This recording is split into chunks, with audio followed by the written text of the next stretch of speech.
integran la mesa principal el señor director del Consejo Universitario, el doctor Germán Vidaurre Fallas, el señor rector de la Universidad de Costa Rica, el doctor Gustavo Gutiérrez Espeleta, y nuestro invitado de honor, el doctor Walter Antillón Montealegre.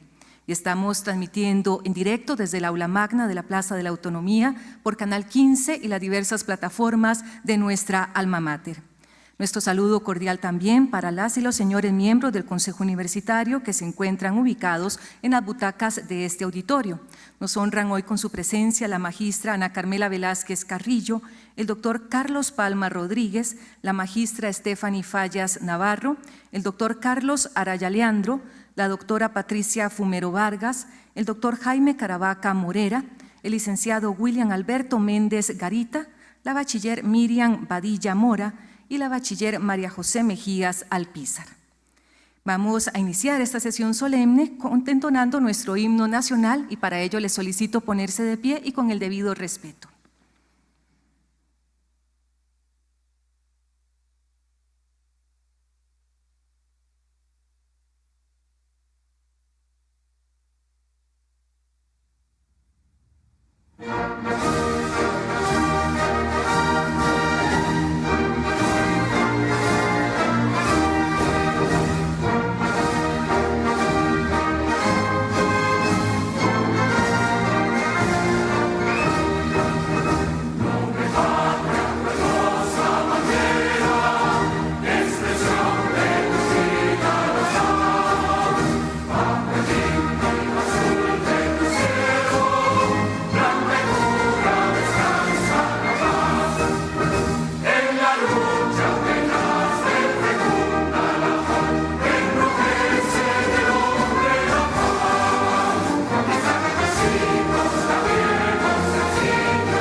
Tomar asiento, por favor.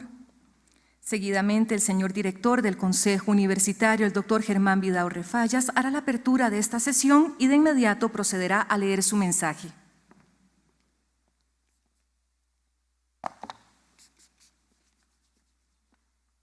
Muy buenos días a todas y todos.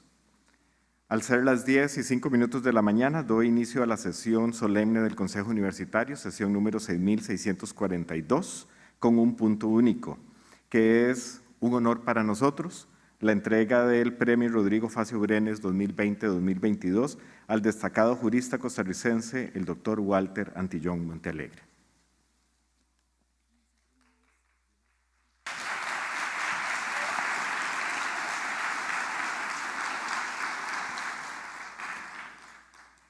Procedo de una vez al mensaje por parte del Consejo Universitario. Hace exactamente 32 años, el 17 de octubre de 1990, el Consejo Universitario, en su sesión 3686, creó el premio Rodrigo Facio Brenes, con base en una propuesta de la Escuela de Ciencias Políticas en ese momento, la cual argumentaba lo oportuno de que la institución hiciera un reconocimiento a personalidades costarricenses que hubiesen aportado el desarrollo político, social y económico, así también a la justicia social y al pensamiento político en el marco de la celebración del 50 aniversario de la universidad, fecha que se avecinaba en ese momento. Desde entonces y hasta la fecha, 14 personas han sido distinguidas con este premio y hoy se une a ellas el doctor Walter Antillón Montealegre, insigne humanista, universitario comprometido con el desarrollo del país, destacado docente y jurista, siempre al servicio de la democracia costarricense y a quien, en nombre de mis compañeras y compañeros del Consejo Universitario, le presento nuestro más profundo respeto y admiración. Don Walter, estamos muy agradecidos con su compañía. Siéntase usted bienvenido a esta su casa. Y de esta manera también doy un cordial saludo al señor rector, doctor Gustavo Gutiérrez Espeleta, a los miembros del Consejo Universitario que hoy nos acompañan, a las señoras y señores vicerrectores, a las señoras y señores decanos, personas a cargo de la dirección de las sedes regionales, de las unidades académicas y de investigación y demás autoridades universitarias. Doy un cordial saludo al doctor Gabriel Macaya, exrector de la Universidad de Costa Rica, así también al doctor Carlos Araya, como exrector de la Universidad de Costa Rica y miembro del Consejo Universitario actualmente, y a los premios Rodrigo Facio anteriores, al doctor José María Gutiérrez y al doctor Daniel Camacho, que hoy nos honran con su presencia. De igual forma, un saludo muy cordial a los amigos y familiares de don Walter Antillón que hoy se presentan aquí, a las personas estudiantes que están y que nos indican que vienen de camino, que van a llenar la sala magna, muy agradecido con su presencia hoy, al personal docente y administrativo y a las personas de la comunidad universitaria que nos están acompañando y que nos siguen a través de los medios. A todas las personas que están en el aula y aquellas personas que vayan a ver esta transmisión, muchas gracias por acompañarnos.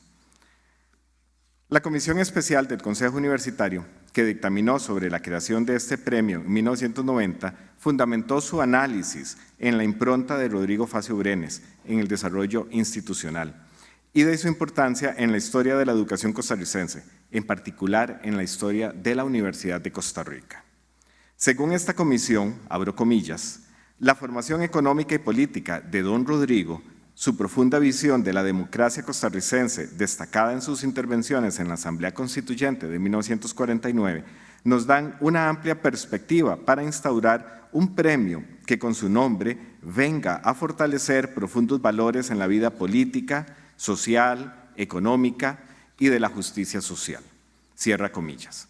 Agrega más adelante en su análisis que en esta propuesta de creación del premio Rodrigo Facio convergen dos grandes directrices: el reconocimiento de los frutos de nuestra universidad como conciencia lúcida de la patria y el reconocimiento a aquella figura que rigió los destinos de la universidad, marcando una profunda e íntima relación entre la patria y el alma mater. Ya en el acuerdo, el órgano colegiado decidió, primero, crear el premio Rodrigo Facio Brenes para distinguir aquellas personalidades que se hayan destacado en el campo del desarrollo político, educativo, social, económico y de la justicia social.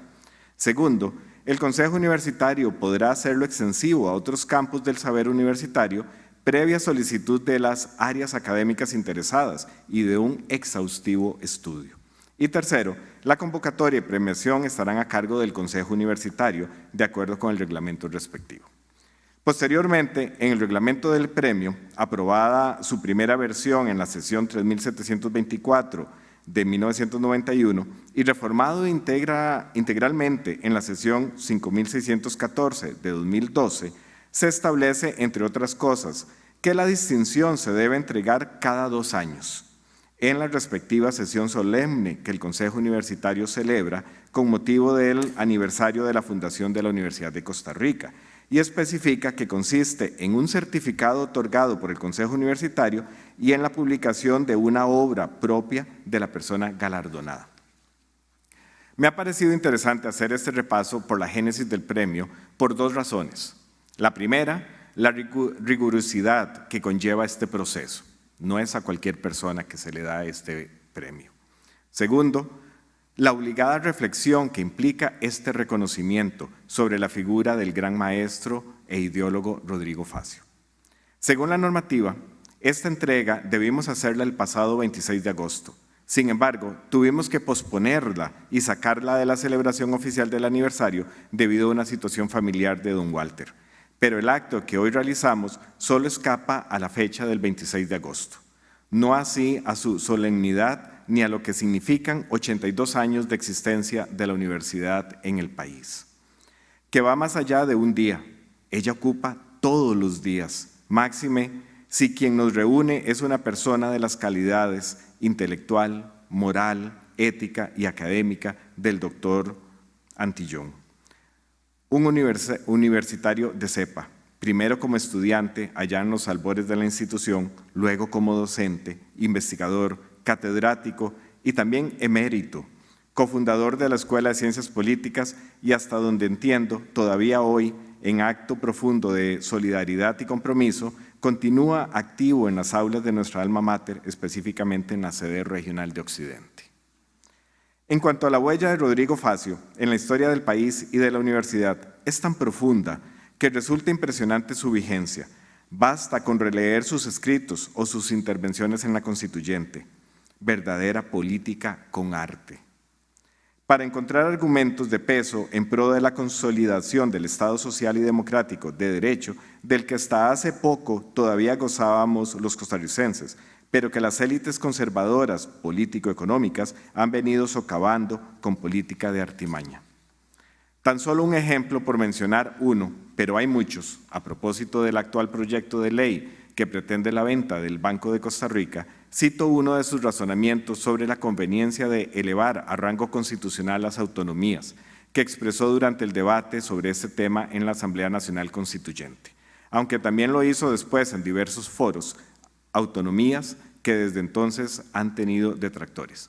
Dijo don Rodrigo, abro comillas, afirma, y aquí se refiere a lo dicho por el constituyente Gonzalo Ortiz Martín, afirma que la moción busca crear una especie de corporativismo o de estatismo que puede poner en peligro las libertades del régimen democrático, cuando precisamente lo que busca el régimen de las autonomías es descentralizar las funciones económicas fundamentales del Estado. Continúa más adelante. La teoría según la cual el presidente debe ejercer la jerarquía única de la administración, esa es la teoría estatista o totalitarizante de las autonomías, lo que busca multiplicar los jerarcas para evitar la concentración de poder y de recursos. Lo vuelvo a repetir. Las autonomías, la que busca multiplicar los jerarcas para evitar la concentración de poder y de recursos. Esa es la tesis democrática. Párrafos después dice, pareciera que el diputado Ortiz quisiera que los bancos fueran dependencias del Ministerio de Hacienda y que los institutos de seguros obedecieran las órdenes de funcionarios reclutados por razones políticas y no técnicas. Tal vez en estos días don Rodrigo habría dicho del FMI. Producto de aquel debate, hoy tenemos los artículos de nuestra Ley Fundamental 188, que en su redacción original rezaba: las instituciones autónomas del Estado gozan de independencia en materia de gobierno y de administración. Y el 189, la lista de instituciones encabezada justamente por los bancos del Estado. Las instituciones aseguradoras del Estado, las que la Constitución establece y los nuevos organismos que creará la Asamblea Legislativa. Esta voluntad del Poder Constituyente que consolida la nacionalización de la banca y fortalece su carácter público y autónomo, a mi entender, es el mayor blindaje y le aplica límites a esa venta. Ojalá los diputados de la República se acerquen a las actas de la Constituyente y al pensamiento político, económico y social de don Rodrigo Facio, construidos sobre la base del humanismo, para que logren entender el espíritu del capítulo constitucional y en actitud respetuosa de nuestra Constitución, ni 38 y mucho menos 29 votos merezca esta iniciativa. Pareciera que tal desmán obligaría una reforma constitucional, aunque si por la víspera se saca el día, ciertamente nuestra Carta Magna ha dejado de valer un peso en oro y más parece obstáculo de competencia deportiva. Y eso es algo que a mí me preocupa y es algo que nos preocupa en el Consejo Universitario y en la Universidad de Costa Rica. En otro de sus textos, Rodrigo Facio expresaba: todo avance en la historia es nulo si los beneficios no se reparten de modo equitativo entre todos. Creo que con mucha naturalidad hoy diría entre todos y todas. Eso hace el Banco de Costa Rica. Le genera al país una serie de beneficios colectivos como las contribuciones a la Comisión Nacional del Préstamo para la Educación, al Seguro de Invalidez, Vejez y Muerte, al Instituto Nacional de Fomento Cooperativo. Si se privatiza, esos beneficios desaparecen y el jugoso negocio, rentable y fructífero, Ya muchos expertos han demostrado con números esta realidad. Pasará a manos privadas y la deuda y el problema fiscal del país van a continuar iguales o sin duda van a empeorar. Y aquello de la equidad, la justicia y el bien común será solo una buena intención.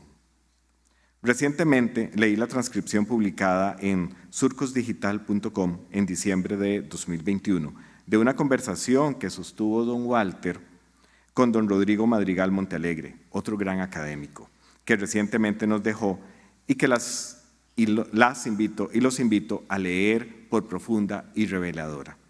Apunta don Walter que la pandemia del coronavirus es un mal que le trajo al planeta un bien, porque puso en evidencia algunas verdades palmarias. Una de esas verdades dice, abro comillas, la evidencia pública de la necesidad de reducir la enorme brecha económica existente entre ricos y pobres con medidas como sistemas tributarios fuertemente progresivos, vigorosas políticas de inversión y otras, para garantizar la reactivación y un acceso equitativo y seguro de todas las personas a los servicios de salud y en general a los servicios públicos esenciales.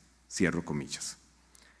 Medidas, o tal vez desmedidas, como la venta de activos tan productivos y provechosos del Estado y todo el concierto de proyectos legislativos que, sobre pretexto de mejorar la situación fiscal del país, por ejemplo, la Ley Reguladora del Fondo Especial para la Educación Superior, van en sentido contrario a reducir esa brecha y minar el Estado social, democrático y constitucional de derecho.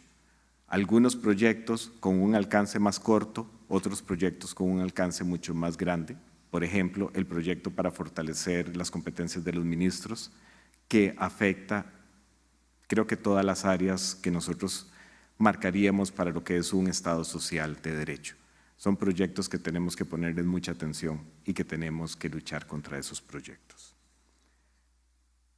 Hoy, yo quisiera tener el mismo sentimiento de esperanza de don Walter, quien al final de esa conversación expresa que tales verdades terminarán por imponerse aún a los más ciegos.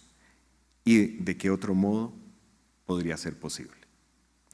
Entregar este premio al doctor Walter Antillón Montealegre es para el Consejo Universitario y para la Universidad de Costa Rica todo un honor, porque no tenemos la menor duda de que en su poder hará eco de los más profundos deseos de esta casa. La prevalencia de la verdad, la justicia social, la equidad y el bien común. Muchas felicitaciones, don Walter, y muchas gracias por sus aportes. Muchas gracias.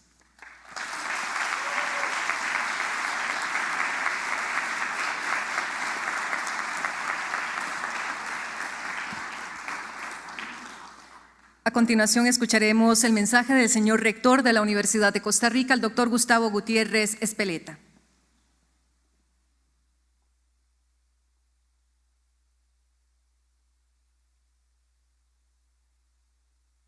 Muy buenos días, tengan todos y todas. Cordial saludo para don Walter Antillón, Premio Rodrigo Facio 2022.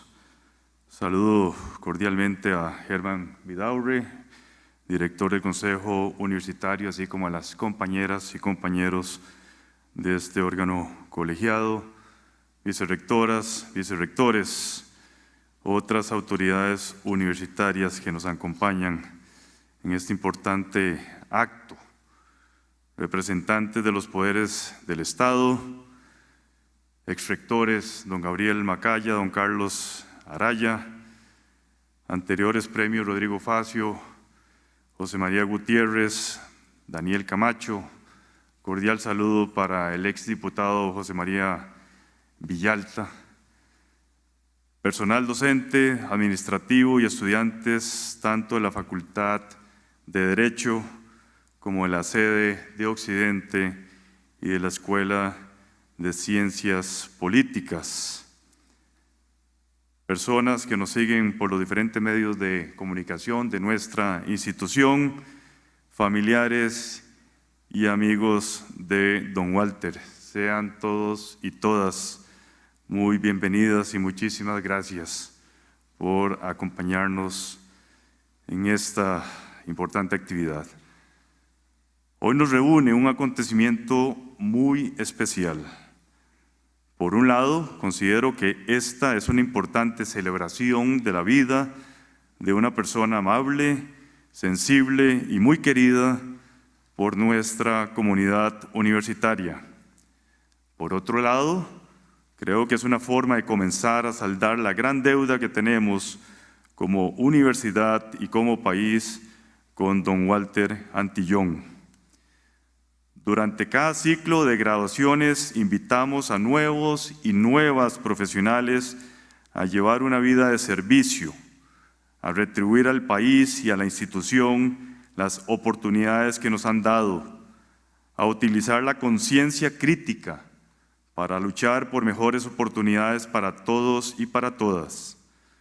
Pocas personas representan esta vida de servicio como don Walter, quien por años ha construido y continúa construyendo país y universidad pública. El Premio Rodrigo Facio, creado en 1990 por el Consejo Universitario, pretende reconocer el aporte de personas al desarrollo social, económico, político y a la justicia del país. Ya lo mencionó el señor director del Consejo Universitario.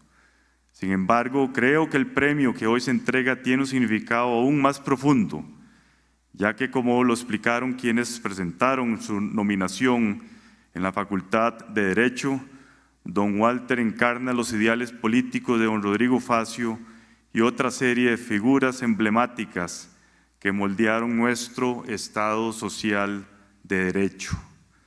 Este premio es también una forma de renovar el compromiso de nuestra institución con una sociedad democrática, justa y con una sólida institucionalidad. En primer lugar, voy a recapitular los méritos académicos de don Walter. Evidentemente no los voy a cubrir, todos ellos, porque el auditorio está reservado hasta el mediodía. Don Walter es licenciado en Derecho por la Universidad de Costa Rica. ¿Puedo decir el año, don Walter? 1961. Fue residente del Instituto de Derecho Procesal Civil de la Universidad de Roma, Italia, bajo la dirección del profesor Salvatore Sata. Recibió cursos libres de Teoría del Estado, Derecho Civil y Derecho Tributario en la Universidad de Roma, Italia. Realizó estudios superiores de Derecho Financiero y Tributario en el Instituto de Derecho Tributario de la Organización de Estados Americanos en Buenos Aires, Argentina, en 1970. Regresó a la Universidad de Costa Rica, en la cual fue cofundador y profesor de la Escuela de Ciencias Políticas, así como catedrático en la Facultad de Derecho, donde también fue galardonado como profesor emérito de nuestra institución. De igual forma, cuenta con una impresionante producción académica. Referentes internacionales como don Luigi Ferrajoli y don Julio Mayer le enviaban sus obras para que pudiera revisarlas. Este es el nivel de respeto que evoca su figura en la academia.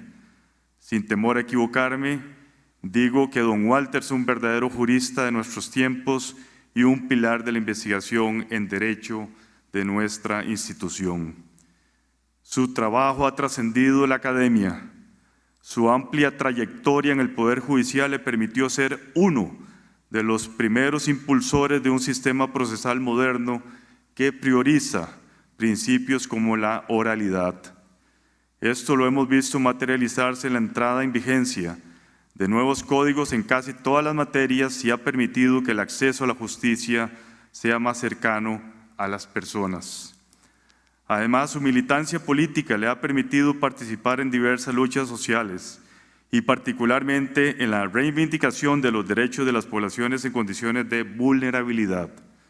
Lo ha hecho luchando por su derecho a la justicia en un sentido amplio.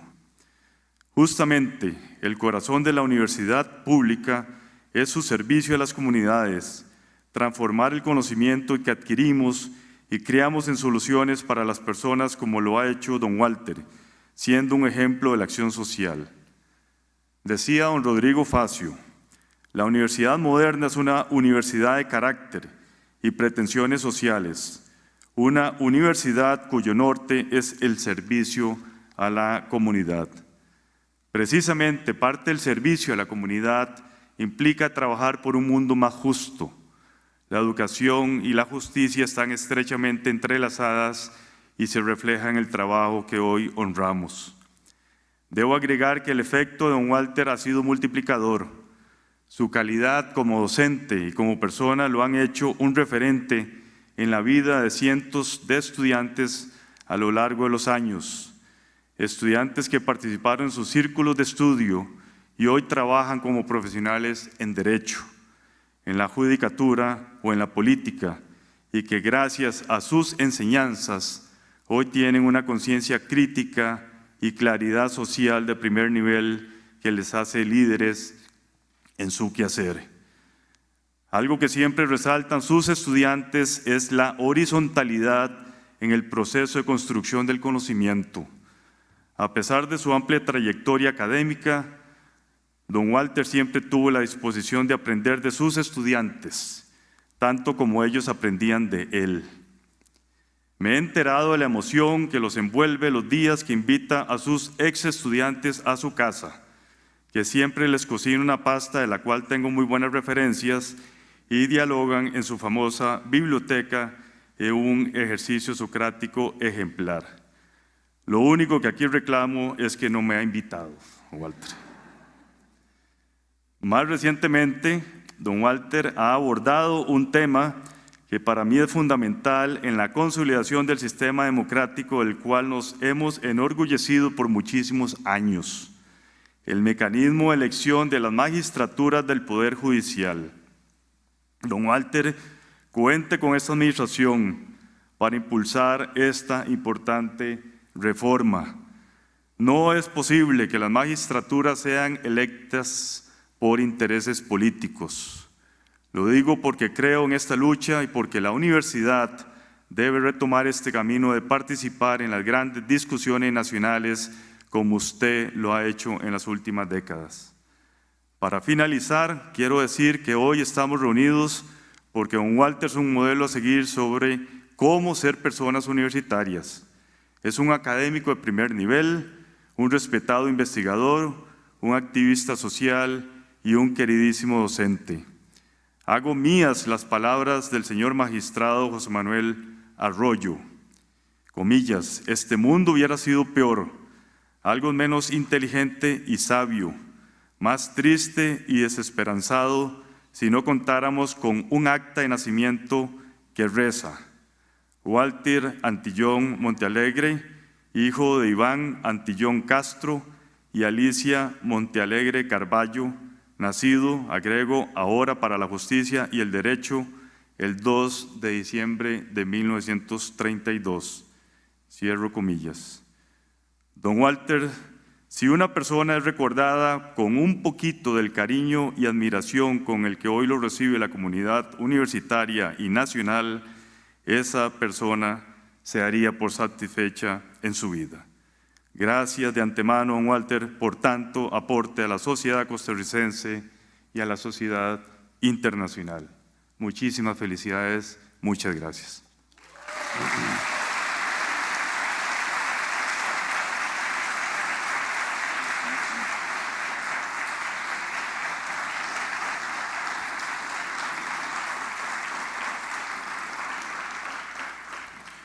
Seguidamente tendremos el honor de escuchar dos obras de Mozart y de Brahms, respectivamente a cargo de los estudiantes avanzados de la Escuela de Artes Musicales de nuestra alma mater.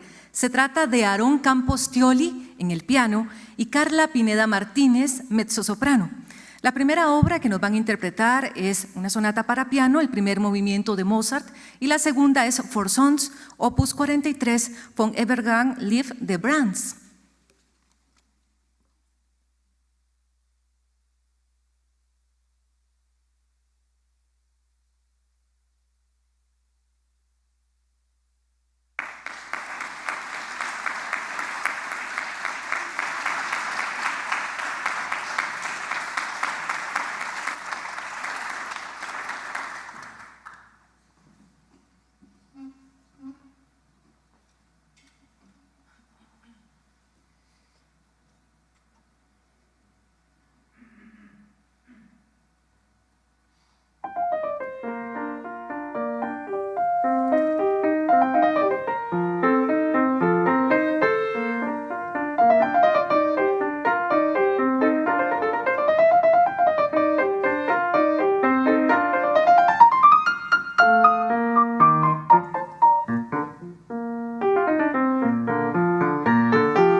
geht die Welt.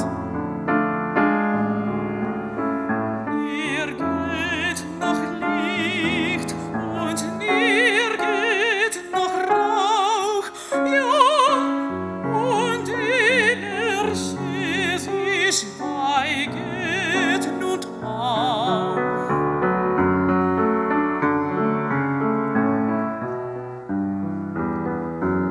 Kommt aus dem Dorfe der Bursche heraus, gibt das Geleit der Geliebten nach Haus. Führt sie am Weidengewirche vorbei, redet so viel und so mancherlei.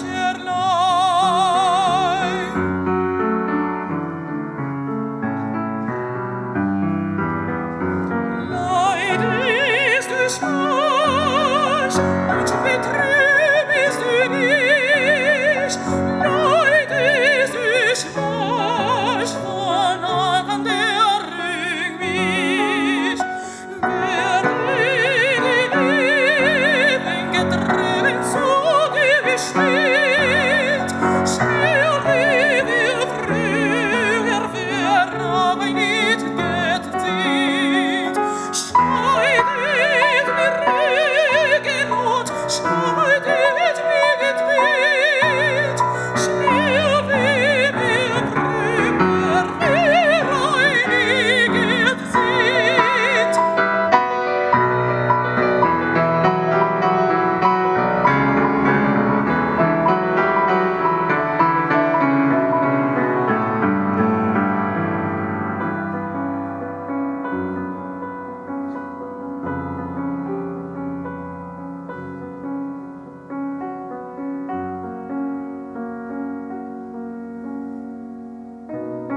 Sprich das Mägdelein, Mägdelein spricht. Unsere Liebe, sie trennt sich nicht. Fest ist der Stein und das Eisen gar sehr. Unsere Liebe ist fester noch hier.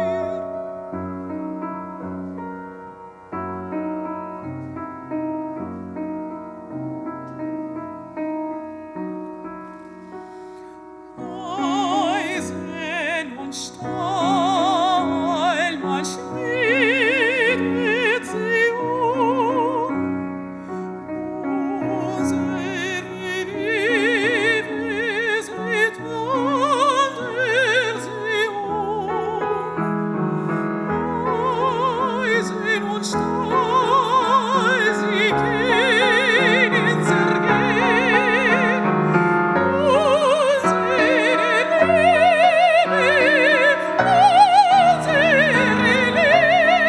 Liebe muss ewig,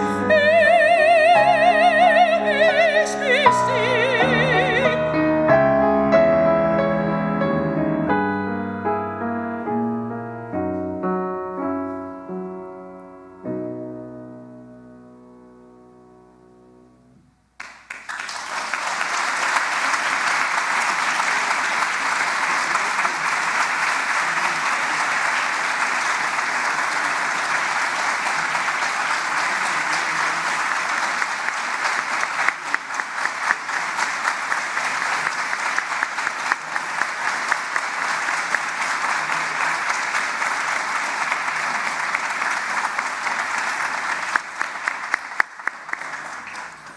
Nuestro profundo agradecimiento a estos jóvenes artistas por esta extraordinaria interpretación, talento con sello UCR, Aarón Campos Tioli en el piano y Carla Pineda Martínez, mezzosoprano.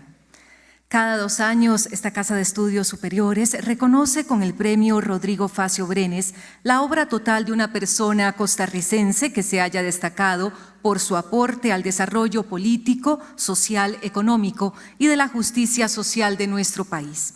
Hoy, la Universidad de Costa Rica se complace en hacer entrega de este premio al doctor Walter Antillón Montealegre. A continuación, nuestra compañera del Consejo Universitario hará entrega. Les invito a las autoridades a ponerse de pie porque le hará entrega de este galardón a las autoridades para que ellos procedan a hacer este homenaje a don Walter. Si gustan, por favor, en el centro, si son tan amables.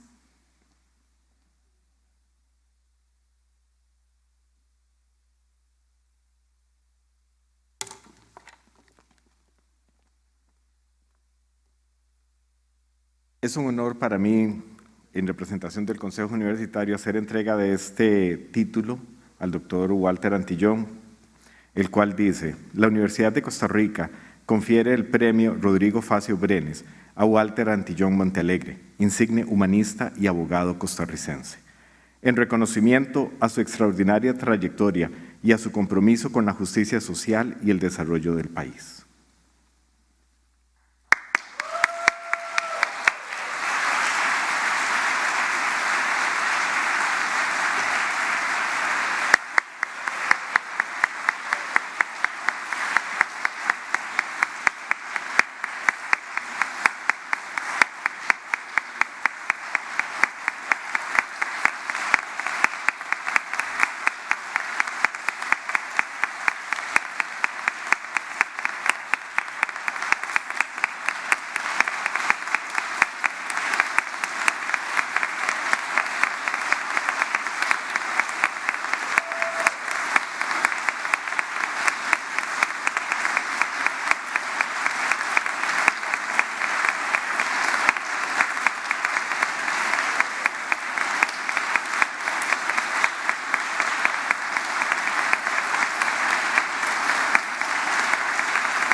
Seguidamente tendremos el honor de escuchar al doctor Walter Antillón, Premio Rodrigo Facio Brenes 2022, quien impartirá una charla que él mismo denominó La época en que vivimos. Invito a las autoridades, al señor director del Consejo Universitario y al señor rector que nos acompañen en las butacas reservadas para ustedes para poder observar la disertación de don Walter.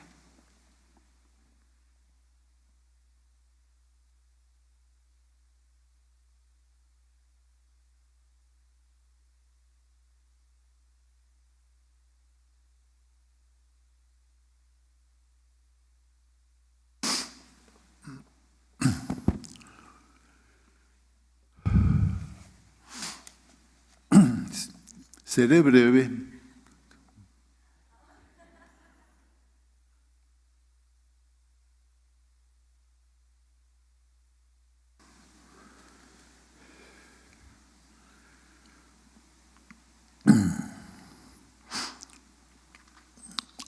Autoridades de la Universidad de Costa Rica,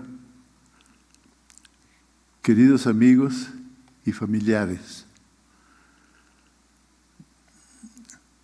quiero dedicar estas palabras a mi alma mater, la Universidad de Costa Rica. Tengo plena conciencia de lo que las universidades públicas y particularmente mi universidad, la Universidad de Costa Rica, significa para el destino de nuestro pueblo, como instancia del pensamiento académico, de laicidad, de libertad de conciencia. Es la madre que nos ha nutrido, que nos ha hecho fuertes para que a la vez nosotros llevemos su luz a nuestro pueblo. ¿Lo estamos haciendo?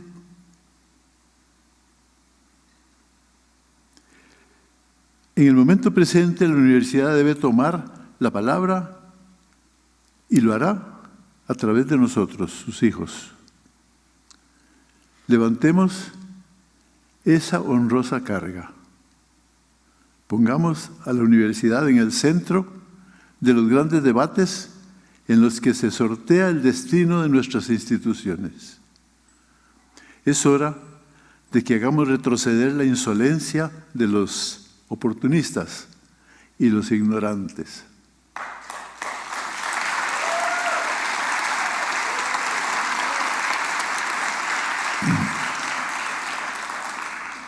Expondré una brevísima introducción histórica general a partir de la independencia patria en el contexto mundial.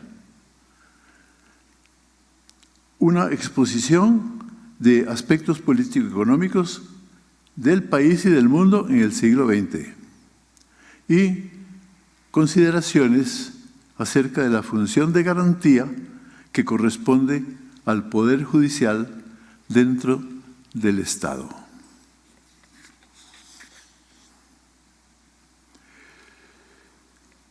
En el primer decenio del siglo XIX, en que se gesta la independencia de América Latina, el imperio napoleónico está en momentos de auge y España tiene un rey francés.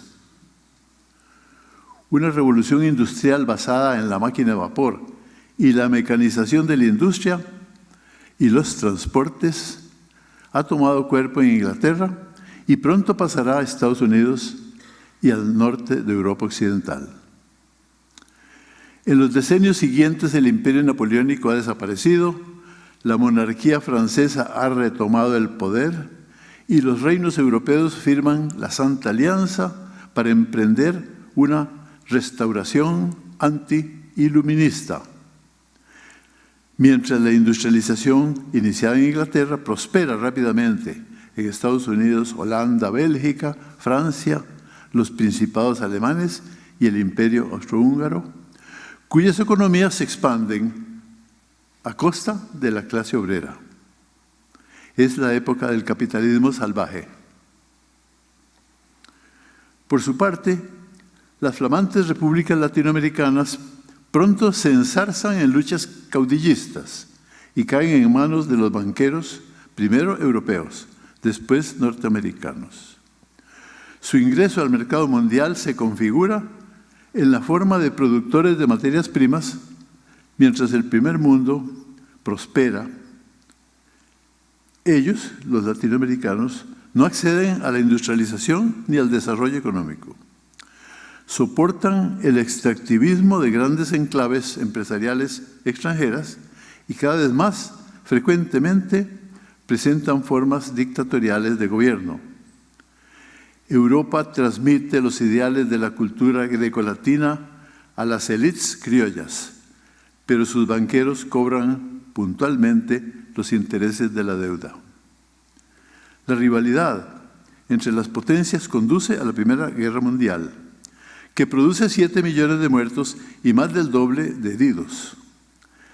Y la crisis político-económica de uno de los beligerantes, la Rusia zarista, hace posible el triunfo de la revolución bolchevique y la fundación de la Unión Soviética, cuya sola existencia va a modificar durante más de 70 años la actitud de los estados capitalistas con respecto a sus obreros en todo el mundo.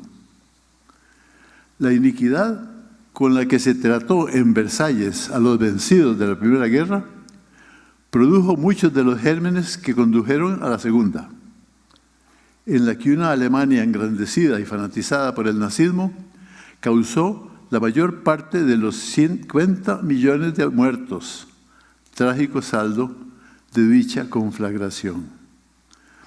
El final de la Segunda Guerra Mundial produjo la Organización de Naciones Unidas y su antídoto, la Guerra Fría, entre Estados Unidos y la Unión Soviética. Guerra que terminaría 45 años más tarde con el colapso de la Unión Soviética y del socialismo de Europa Oriental.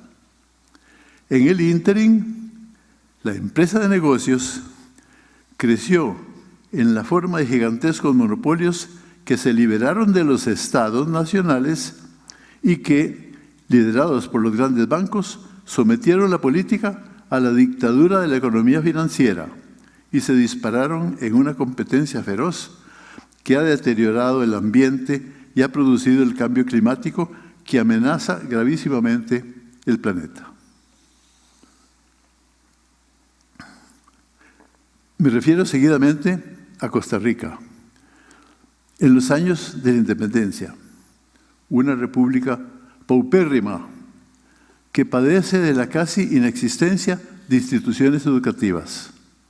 Se estima en un 95% el analfabetismo en 1821. En ese año solo hay en Costa Rica un abogado, don Rafael Barrueta y Castilla, que fue miembro de la primera Junta Gubernativa y muy probablemente el principal redactor del Pacto de la Concordia. Y así, por varios decenios continuamos padeciendo de un bajísimo nivel de instrucción general. Todavía en 1864, a poco más de 40 años de la independencia, a pesar de los esfuerzos de Castro Madrid y de la Universidad de Santo Tomás, el analfabetismo es del 75%. Un producto de lo anterior son las graves deficiencias en la preparación de los juristas nacionales durante el siglo XIX y buena parte del siglo XX, lo cual se revela claramente, entre otros aspectos, en su incapacidad de redactar leyes originales, propias para el país. Otra muestra es que durante los primeros 20 años de vida independiente, la exprovincia de Costa Rica continuó aplicando la legislación colonial española, incluyendo la ley de vagos del rey Fernando VII, que es de 1828, es decir, cuando ya llevábamos 7 años de independencia de España. A partir de 1840, la legislación patria que se promulga fue copiada literalmente de leyes extranjeras. El caso es que nuestros tatarabuelos no tenían otra salida. El Código General de Carrillo del 41 es copia de los códigos del general Santa Cruz de Bolivia. El Código de Comercio del 53 es copia literal del español de 1829. La legislación sobre hipotecas y quiebras de 1865 es una traducción que hizo el jurista alemán Fernando Streber de sendas leyes del Reino de Prusia. El Código Penal de 1880 es en gran medida copiado del Código Penal chileno.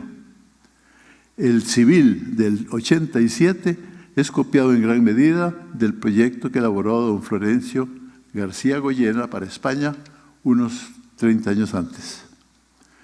El Código de Procedimientos Civiles del 87 es copia abreviada de la Ley de Enjuiciamiento Civil Española de 1881. El Código de Procedimientos Penales del 1910 está también copiado de la Ley de Enjuiciamiento Criminal Española de 1872, etc. Esta situación de dependencia, que es el resultado objetivo de las debilidades que nos aquejaban en materia jurídica, se prolonga durante gran parte del siglo XX con algunas honrosas excepciones, como la Ley General de la Administración Pública y la Ley de la Jurisdicción Constitucional, y algunas más. Pero en general la situación imperante es reveladora de carencias importantes de nuestra formación jurídica. El desarrollo económico-social del país. Todos requete sabemos que el producto de exportación que introdujo a Costa Rica en la red del comercio mundial fue el café. Desde los años 30 del siglo XIX, los exportadores costarricenses de café en grano empiezan a recibir divisas extranjeras y esto constituye un motor que potencia el mercado interno, las finanzas y las obras públicas, la banca, el consumo y la inversión en este pequeño país. Un grupo pequeño de cafetaleros se enriqueció notablemente en la segunda mitad del siglo XIX al combinar la producción del grano, el beneficiado, la exportación y la banca. Y los gobiernos de entonces, controlados por estos mismos cafetaleros, no quisieron ni pudieron gravar sus cuantiosas ganancias con impuestos adecuados, que habrían formado la base de una sólida estructura tributaria a futuro. Cuando lo intenta don Alfredo González Flores en 1916, es tumbado por un golpe de Estado proveniente de la oligarquía cafetalera a la que él mismo pertenecía. Y desde entonces hasta la fecha, Costa Rica ha carecido de aquella estructura redistributiva que fue el soporte del desarrollo de muchos estados del primer mundo. Gracias a lo que nuestros historiadores han llamado la expansión de la cultura impresa, provocada por la importación de pequeñas imprentas a partir de los años 30 del siglo XIX, la clase trabajadora nacional llegó a saber acerca de los progresos de la lucha proletaria de Europa y de Estados Unidos, y del pensamiento de izquierda, anarquista y socialista, hasta el punto de que en 1920, caída la dictadura de los Tinoco, una huelga general que se riega por casi todas las ciudades del país consigue que el gobierno acepte la jornada máxima de 8 horas. Vean ustedes, 1920, jornada de 8 horas, y un aumento salarial general del 20%. Con vista del triunfo de esta huelga, la clase trabajadora inició una etapa caracterizada por una fuerte tendencia a organizarse en sindicatos y otras formas asociativas, aunque no hubiera ninguna ley que regulara estas organizaciones.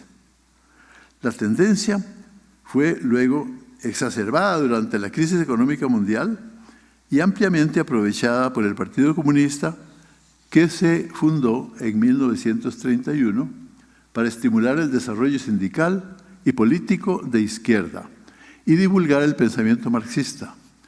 De manera que en el 43, cuando se promulgan las garantías sociales y el Código de Trabajo, hay en Costa Rica una clase trabajadora organizada en más de 200 sindicatos de la meseta central que respalda con fuerza dicha legislación, la cual en efecto viene promulgada a pesar de la furibunda oposición de la oligarquía nacional. Pero bueno, estamos ya en 1945, termina la Segunda Guerra Mundial y empieza la Guerra Fría. A partir de este momento, los Estados Unidos se propone borrar de América Latina todos los gobiernos, todos los partidos y los sindicatos que de cualquier modo signifiquen ayuda o ventaja para el crecimiento de la influencia soviética en nuestro continente. De modo que cuando estalla en Costa Rica el conflicto por la anulación de las elecciones del 48 y el levantamiento en armas de José Figueres, la oligarquía criolla y el Departamento de Estado observan con complacencia el progreso de la insurrección, porque coincide el mismo deseo, arrojar del gobierno al trío Teodoro Picado, Calderón Guardia y Manuel Mora. Por el lado de la oligarquía, el objetivo final es que desaparezca el Código de Trabajo y las garantías sociales. Por el lado del Departamento de Estado, el objetivo final es borrar el comunismo de Costa Rica. Ambos coincidían también en aceptar que sus objetivos fueran alcanzados mediante la forma del poder por parte de Figueres y su grupo. Mediante la toma del poder por parte de Figueres y su grupo. Ahora bien, el resultado final que vino con el triunfo de Figueres defraudó a la oligarquía, porque el Código de Trabajo y las garantías sociales se quedaron. Pero complació al Departamento de Estado, porque el Partido Vanguardia Popular fue diezmado y proscrito durante 25 años.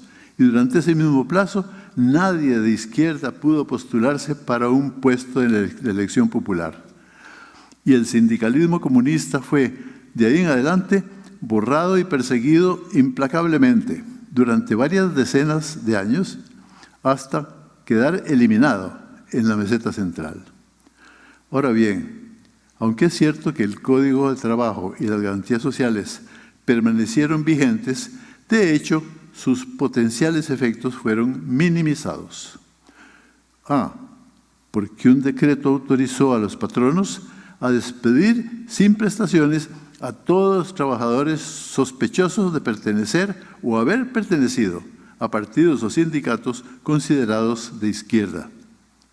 B, porque mediante una hábil y permanente combinación de represión y propaganda, los trabajadores en la mayor parte del territorio nacional fueron enseñados a rechazar toda idea o proyecto proveniente de organizaciones sospechosamente comunistas, a renunciar a organizarse en sindicatos y a no firmar convenios colectivos ni promover conflictos ni huelgas, y a odiar a sus hermanos trabajadores del sector público, porque estos sí tenían sindicatos, sí firmaban convenciones colectivas y hacían huelgas, gozando por ello de un nivel salarial superior y mejores prestaciones laborales.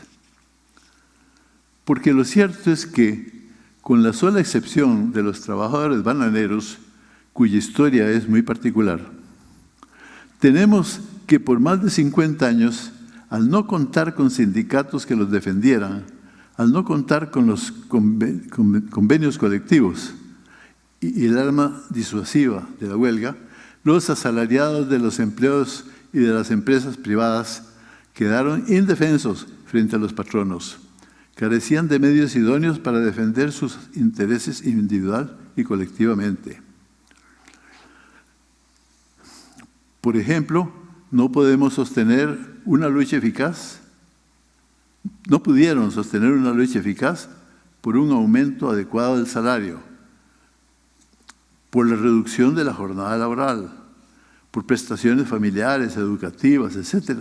De modo que la condición social y el nivel económico de ese sector mayoritario de los costarricenses fueron perdiendo terreno en general y por contraste con lo que está ocurriendo con los trabajadores del sector público.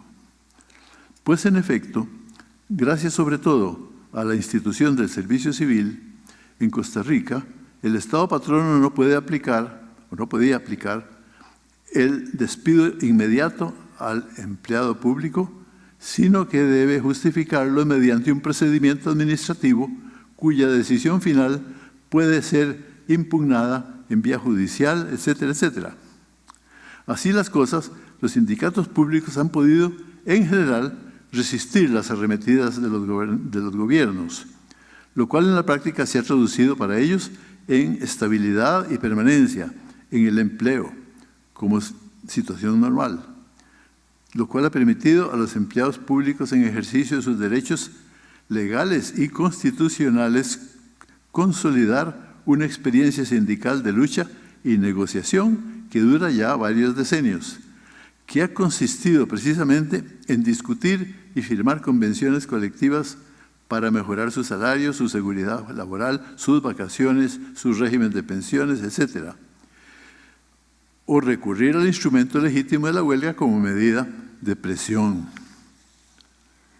Habiendo sido esta la realidad laboral costarricense, el resultado en lo que ha correspondido a los empleados, los obreros y los trabajadores agrícolas del sector privado es que los mismos han sufrido por varias generaciones un inicuo despojo de sus derechos sociales, económicos y culturales, cuyas desastrosas consecuencias son inconmensurables, al cual me he referido extensamente en otros escritos. La actual brecha económica existente entre ricos y pobres en Costa Rica es un claro espejo que nos permite ver a dónde fueron a parar los recursos que durante decenios fueron escatimados a la clase trabajadora del sector privado, por no haber podido ejercitar oportunamente sus derechos y garantías laborales. Ahora, el daño sufrido por este grupo y por el país. No se detiene ahí. Mi tesis, basada en la experiencia histórica de otros países y en mis propias observaciones, es la siguiente. Los trabajadores que están sindicalizados y han alcanzado seguridad, estabilidad, capacitaciones, promociones, mejoras y más conciencia de sus derechos por medio del ejercicio de sus instrumentos de lucha, están más motivados y mejor preparados para participar activamente en los procesos políticos electorales, nacionales y locales en defensa de sus intereses de clase.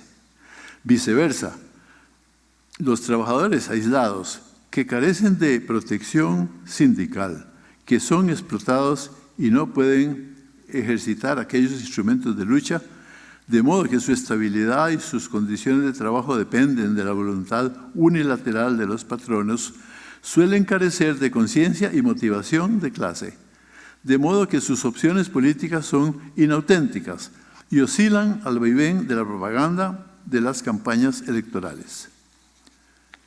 Lo anterior se confirma aquí.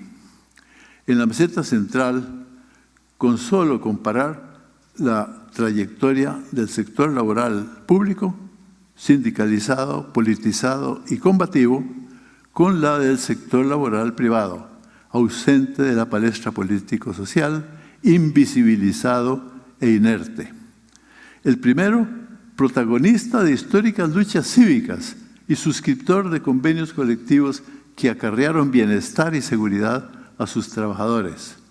El segundo, disperso, soportando impotente despidos arbitrarios, fijaciones salariales por debajo del costo de vida y otros abusos semejantes, con un costo trágico para la gran mayoría de sus miembros que forman parte del quintil más numeroso y más pobre en la estratificación económica del país. Recapitulemos. Lo que ocurrió es que la generación de los trabajadores del sector privado que protagonizaron la huelga de 1920 y que formaron cientos de sindicatos en la década de los 40, son los padres de los trabajadores que a partir del 48 sufrieron represión, persecuciones por ser sindicalistas y la cancelación arbitraria de sus sindicatos. Y son los abuelos y los bisabuelos de los trabajadores del sector privado que desde las décadas finales del siglo XX y en lo que va del siglo presente ya no participan en ninguna lucha y más bien dicen odiar los sindicatos. Recordemos que a partir del 48 los trabajadores costarricenses estuvieron en su gran mayoría y con más de 6 periodos electorales privados de su legítimo derecho de optar por candidatos de la izquierda, sometidos a la disyuntiva de no votar o de hacerlo por alguno de los candidatos disponibles, los conservadores del Partido Unión Nacional, por ejemplo, o los socialdemócratas de Liberación. De manera que, aparte de un alto porcentaje que se abstuvo, los restantes terminaron por inclinarse hacia Liberación Nacional, tal vez por ser aparentemente el más progresista de los dos, lo cual se manifestaba en el acelerado desarrollo de las empresas e instituciones públicas en el programa de dicho partido, durante las administraciones de Figueres, Orlich y Oduber, y posteriormente por la opción social cristiana que reaparece con la candidatura de Trejo Fernández. Aquella masa amorfa de trabajadores a los que se les ha cercenado su derecho a sindicalizarse, que nunca durante más de 50 años participó en una huelga o firmó un convenio colectivo, en el plano de la política aportó la materia prima de ese electorado costarricense mayoritario que conocemos, que es propio de la época del bipartidismo, que no se expresa, que no protagoniza un rol propio en la esfera de lo público, que oscila mecánicamente cada 4 años, contribuyendo involuntariamente a conformar la elogiada alternabilidad en el poder que caracterizó un tiempo a la democracia costarricense, según algunos panegiristas. Si aquellos trabajadores herederos de una honrosa tradición de lucha no hubieran sido acosados durante 3 generaciones hasta obligarlos a renegar de los derechos a la sindicalización y a la huelga, que eran y siguen siendo sus derechos legítimos, si no se les hubiera limitado su opción de voto durante 25 años, si no les hubieran llenado la mente de odios y temores, muy probablemente el panorama nacional de partidos, diputaciones y gobiernos hubiera sido muy diferente de lo que ha sido. Al repasar el devenir político de este periodo, nos parece inexplicable, irrazonable, que un electorado costarricense formado mayoritariamente por las clases pobres, a partir de la administración Monge Álvarez y hasta la fecha, haya votado siempre por candidatos neoliberales que, usando alternativamente distintas etiquetas, siempre lo han defraudado. Hasta que al fin entendimos que durante ese largo periodo los pobres del campo y de las ciudades han sido adiestrados precisamente para optar por lo irrazonable.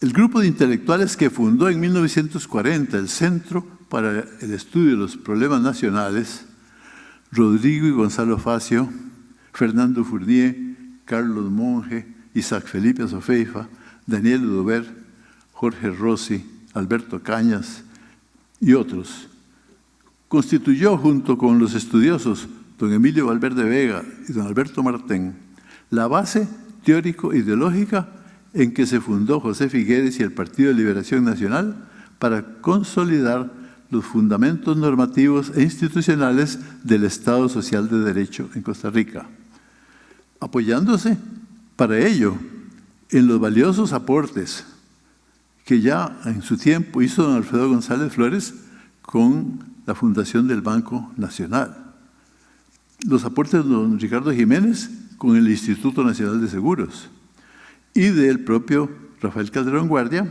con la Universidad de Costa Rica, la Caja Costarricense de Seguro Social y en asocio con Monseñor Sanabria y Manuel Mora, las garantías sociales y el Código de Trabajo. Para no hablar de la precursora Fábrica Nacional de Licores, fundada por don Juanito Mora en 1853.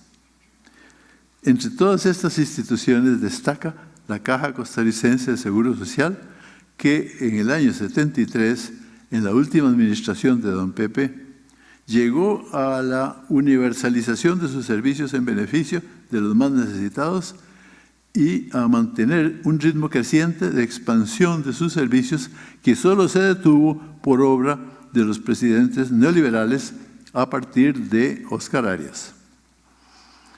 Aquel nuevo modelo de welfare state estaba constituido institucionalmente por la banca nacionalizada, que llegó a tener 5 bancos, y otras muchas instituciones y empresas de propiedad del Estado que cubrían una amplia gama de bienes y servicios.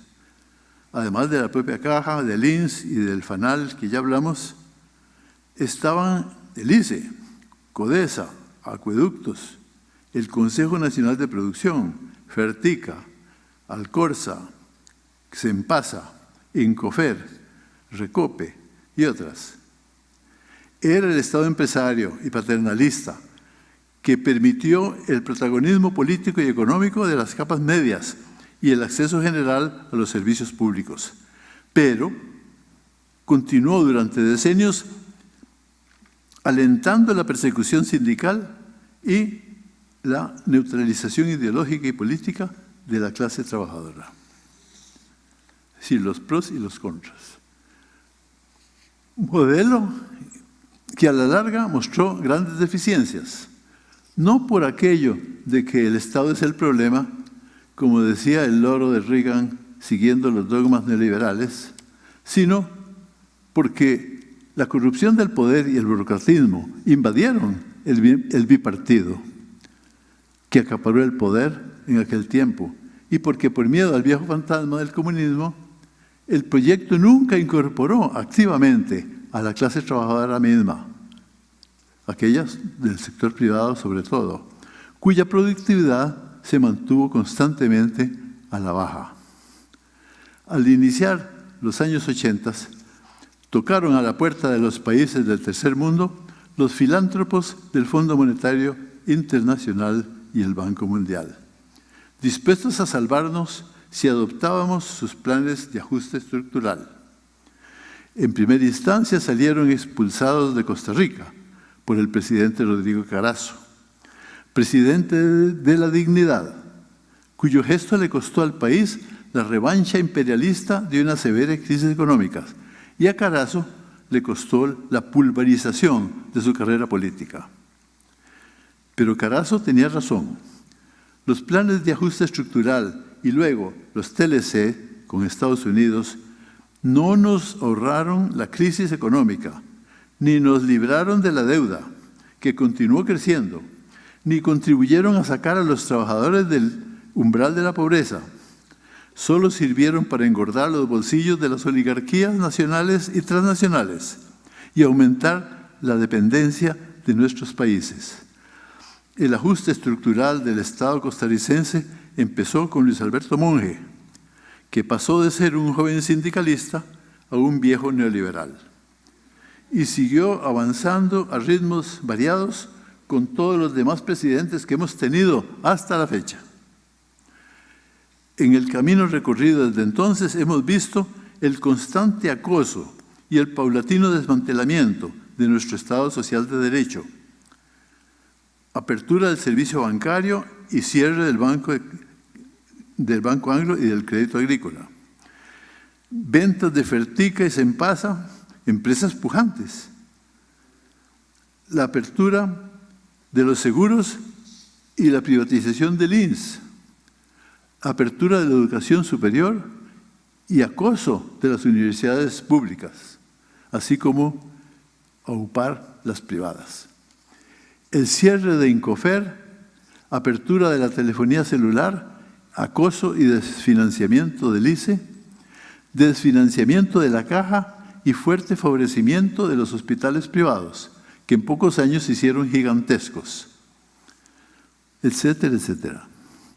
En particular, la Caja Costarricense de Seguro Social y el Instituto Costarricense de Electricidad son sendos ejemplos paradigmáticos de instituciones poderosas que fueron expresamente debilitadas y desmanteladas por gobiernos y juntas directivas en los que predominaba el propósito final de suprimirlas, suplantando sus servicios por los de la empresa privada.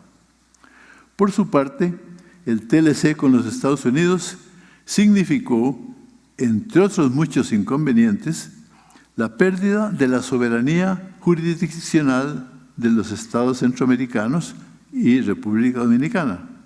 Me explico. Desde hacía más de un siglo, nuestra Constitución, como todas las de América Latina, disponía que los inversionistas extranjeros debían ventilar sus diferencias patrimoniales ante los jueces del país. Ahora, por disposición del TLC, estos inversionistas pueden demandar al Estado ante paneles arbitrales internacionales, lo cual de hecho ha significado una inicua sangría en la economía de nuestros países y un grave debilitamiento para los estados afectados. Como quiera que sea, es notorio que el ajuste estructural que los citados agencias financieras internacionales pretendieron empezar a implementar en Costa Rica en la administración Carazo hace más de 40 años, no avanzó con la rapidez esperada por ellos y todavía se encuentra a medias. Eso tuvo que producir en cierto momento una reacción de parte de los directores del proyecto. ¿Qué pasa en Costa Rica? ¿Por qué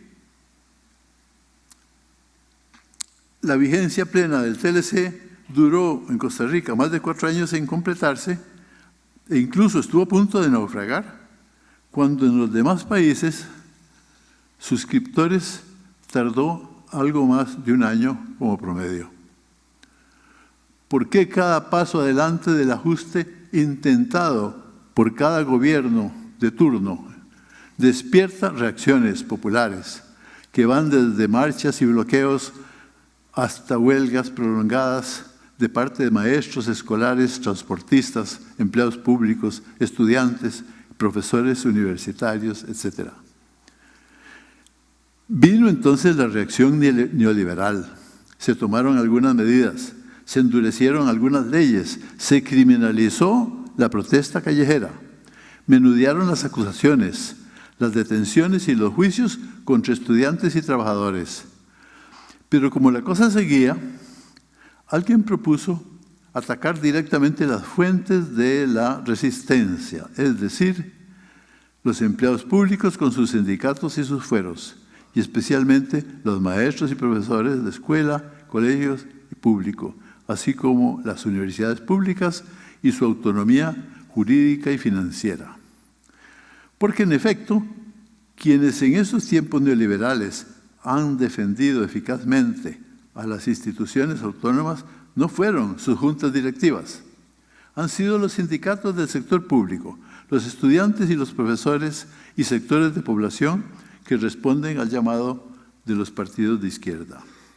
Entonces pareció necesario que los gobiernos respondieran destruyendo aquellos focos de resistencia con sendas medidas puntuales, y las respuestas puntuales han aparecido en los dos últimos gobiernos. Porque en efecto, podemos ver que invocando maliciosamente una gravísima crisis fiscal a partir del 2018, durante el gobierno de Alvarado, se aprueban leyes dirigidas a centralizar el poder en el Ejecutivo, a debilitar instituciones como los órganos judiciales y las universidades públicas, a socavar los sindicatos públicos, derogar las convenciones colectivas,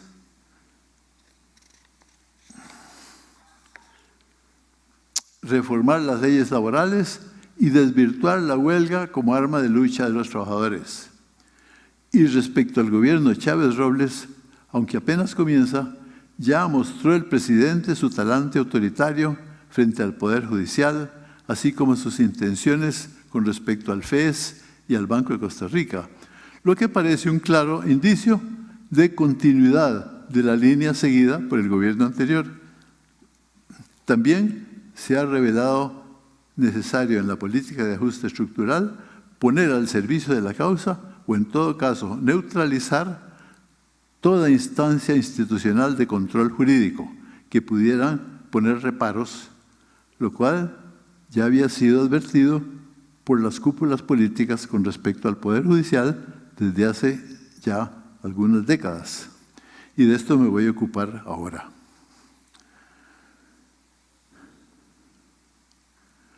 Lo que hemos dicho de la situación del país en el siglo XIX, su bajo nivel de educación general, y lo que hemos dicho en particular de la Universidad de Santo Tomás en materia jurídica, ayuda a entender los problemas de la justicia causados básicamente por la inopia de jueces y abogados y su deficiente formación. Esto se refleja fuertemente en el diseño y la redacción de las constituciones y la organización de la justicia, generalmente adoptados o copiados de manera más o menos literal de modelos extranjeros.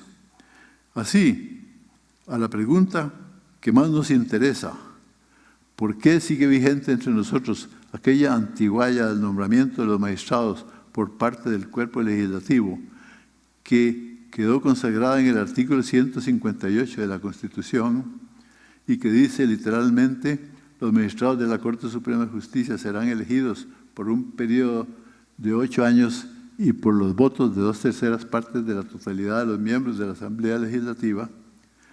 ¿Por qué sigue existiendo una cosa tan antifuncional y tan peligrosa? Muy bien. La respuesta es muy simple: porque creó redes de poder institucional a las cuales sus titulares, aparentes y ocultos, están fuertemente apegados. O sea, no estamos tocando un tema técnico, estamos tocando el tema del acaparamiento de poder de parte de un grupo de políticos. Este sistema de nombramiento de los magistrados de la Corte había sido denunciado en 1907 por don Antonio Zambrana, jurisconsulto cubano que ejerció una benéfica influencia sobre la flamante intelectualidad costarricense de fines del siglo XIX. Apuntaba certeramente Zambrana que dicha forma de nombramiento introduciría la política en la administración de la justicia, y muchas pruebas elocuentes de ello fueron aportadas por varios diputados procedentes de distintos partidos en los debates de la Asamblea Constituyente de 1949. Vean ustedes, en el 49 se discutió este tema.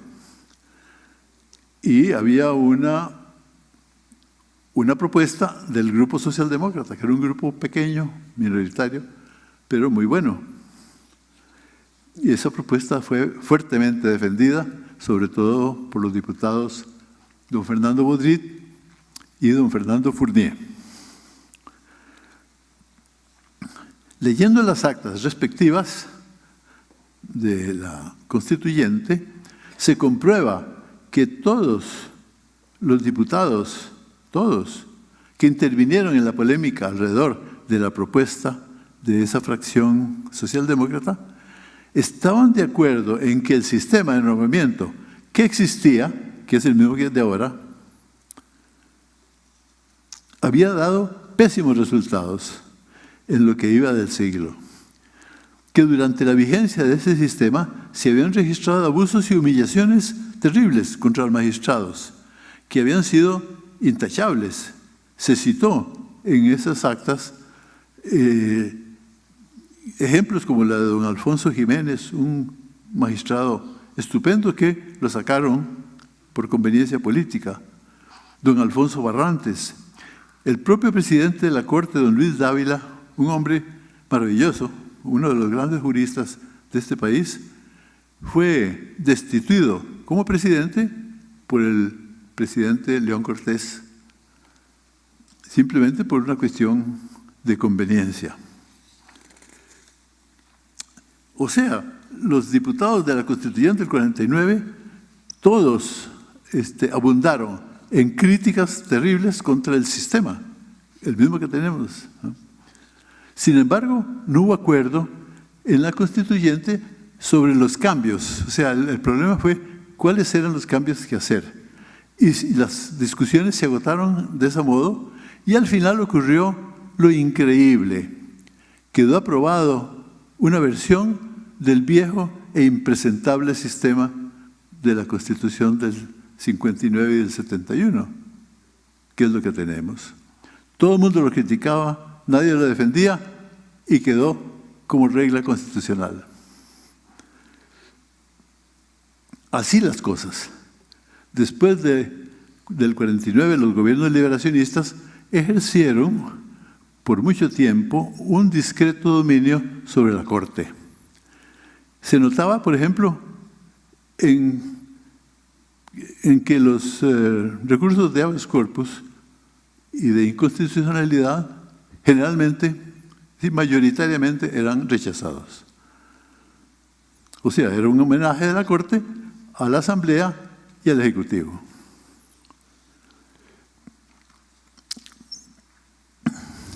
Y también se notó en un incremento de la impunidad de los delitos de cuello blanco, que fueron muy abundantes en tiempos del bipartidismo. Una sana reacción de la justicia contra la impunidad no provino entonces de la Corte, sino de los fiscales y jueces garantistas de primera instancia y de apelación. O sea, los setos medios de la justicia fueron los que reaccionaron. La reacción vino poco a poco, gradualmente.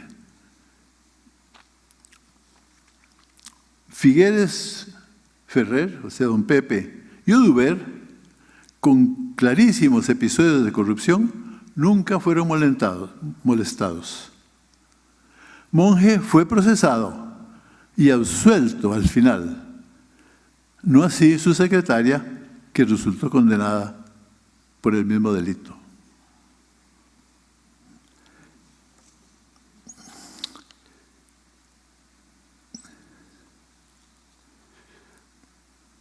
Poco después, los nuevos jueces fiscales y defensores hicieron el cambio a partir del cual muchos de aquellos delitos de cuello blanco fueron condenados. 2 expresidentes fueron a la cárcel y un tercero se alejó preventivamente del país, por si acaso. En esta etapa, nuestros jóvenes garantistas emularon a los magistrati italianos de la llamada Operación Manos Limpias, que a fines del siglo XX escribieron una página gloriosa en la historia judicial del mundo. Entretanto, la corrupción política había penetrado de nuevo, por otro lado. Había penetrado, ¿por dónde? Por aquella brecha que ofrecía el nombramiento de magistrados por parte de la Asamblea establecido por la Constitución. Lo cual quedó clarísimo en el conocido affair de la reelección presidencial que todos recordamos. Así como la promulgación del TLC y sus leyes complementarias. Un cuerpo legislativo gigantesco, lleno de aspectos que tocaban por todas partes el poder público, y la Corte no encontró una sola inconstitucionalidad.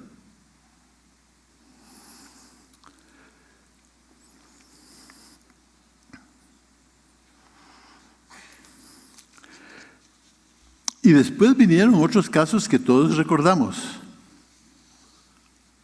y que nos han permitido comprobar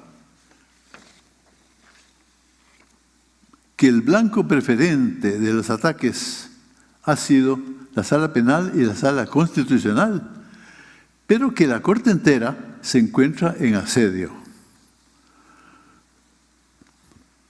Por esa razón, está creciendo en el seno de la judicatura toda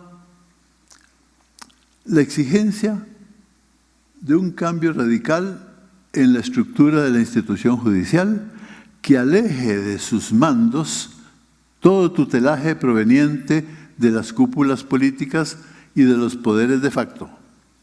Es preciso que la Corte misma y la propia Asamblea Legislativa reaccionen en esa dirección, aunque ello signifique renunciar a prácticas de poder que halagan vanidades personales, pero que son fatales para la institucionalidad del país. La majestad de la justicia debe ser restaurada por el camino de la independencia y la dignidad de sus sacerdotes. Aunque está en sus inicios, el actual gobierno muestra respecto a lo anterior una continuidad, como antes dije, que nos permite percibir por encima de ambos gobiernos, Alvarado y Rodrigo, la intensificación de la conducción superior del Fondo Monetario y del Banco Mundial, dispuestos a acabar con las resistencias locales, sindicatos, universidades públicas, partidos de izquierda, que estorben y retardan precisamente el proceso de ajuste final del plan de ajuste estructural. Y al cabo, da uno en pensar que quizá el presidente Chávez Robles no ha dejado del todo de ser del Banco Mundial, sino que siente a Costa Rica como un nuevo destino en su carrera proconsular. De ahí su tono, no de un presidente constitucional, sino de un mandarín. Tono habitual durante los años de su mandato asiático.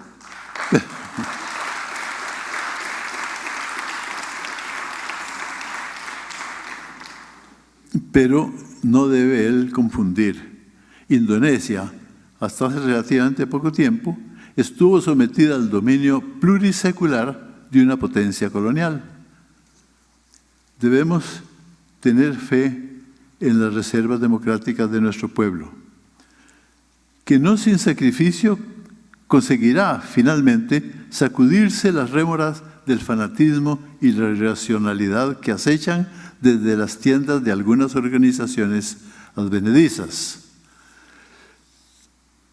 La movilización de la clase trabajadora que crece y se integra bajo renovadas agrupaciones y la conciencia de los alumnos y los profesores de nuestra alma mater y otras universidades y corporaciones cívicas deben constituirse en la alternativa humanista y democrática contra los abanderados del ajuste que, agitando las sinrazones financieras de la oligarquía tradicional, pretenden reducir y vanificar el Estado social y constitucional de derecho, transformando la comunidad ciudadana en un puñado de recursos humanos y en mercancía el sagrado territorio nacional.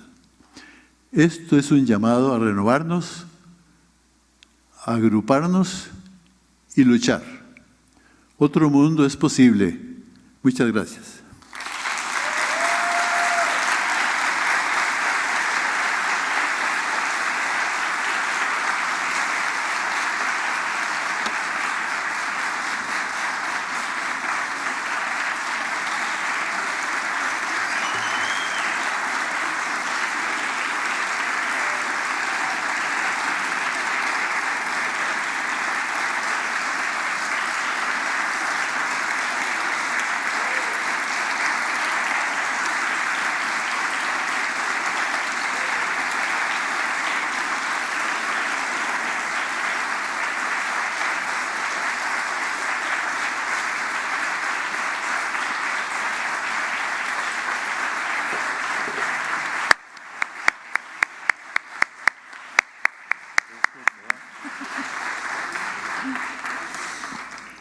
Nuestro profundo agradecimiento al doctor Walter Antillón Montealegre por estas reflexiones sobre la época en que vivimos.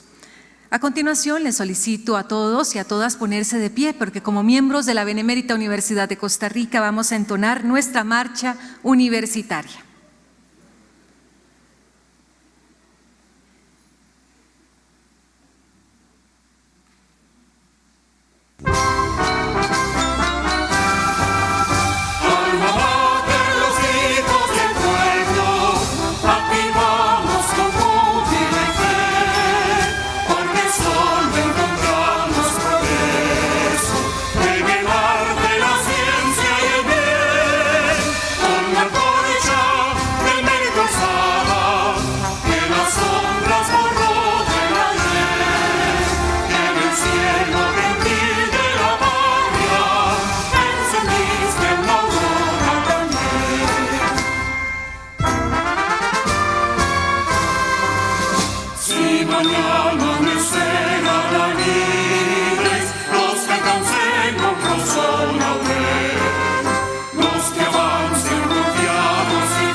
Tomar asiento, por favor. A continuación, el señor director del Consejo Universitario procederá a clausurar esta sesión solemne.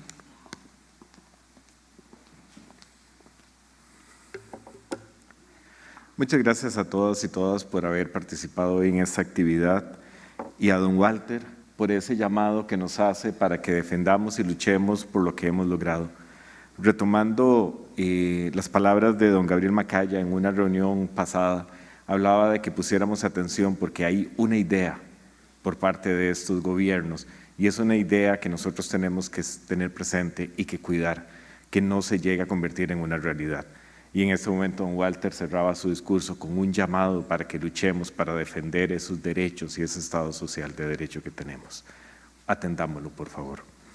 De parte del Consejo Universitario, le doy también las gracias al personal del Consejo Universitario y al personal de Rectoría que hicieron posible esta actividad y la organización, como siempre, excelente y se los agradezco mucho. Al ser las 11:46, doy por concluida la sesión de hoy. Muchas gracias a todas y todos. Que tengan buena tarde.